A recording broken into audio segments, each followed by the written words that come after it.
क्षणाची सर्वात मोठी बातमी आहे। भाजपचे नेते प्रसाद लाड यांनी उद्धव ठाकरेंना गंभीर इशारा दिला। उद्धव ठाकरेंचा केजरीवाल करू असा इशारा लाड यांनी दिलाय। केजरीवाल वाचले नाहीत त्याप्रमाणे उद्धव ठाकरे देखील वाचणार नाहीत असं प्रसाद लाड म्हणाले। पंढरपूरमध्ये आमदार प्रसाद लाड बोलत होते।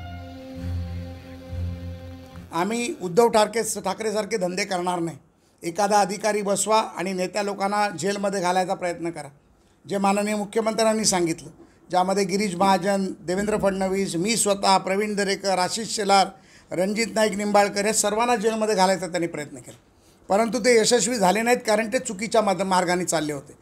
परंतु ज्या पद्धतीमध्ये केजरीवाल वाचले नाहीत त्या पद्धतीमध्ये हे देखील पुढे वाचणार नाहीत, हे मी तुम्हाला अतिशय गांभीर्याने सांगतो।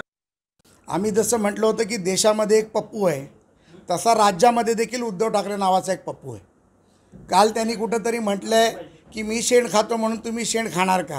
अहो, तुम्ही शेण काय, शेणाच्या पलीकडे जाऊन सगळं खाल्लं, खिचडीमध्ये खाल्लं, मिठी नदीच्या चिखलात खाल्लं, चिखलामध्ये असलेलं सर्व काही खाल्लं, उंदीर मारले, उंदीर खाल्लेत, ह्यापेक्षा घाण अजून काय खाणार?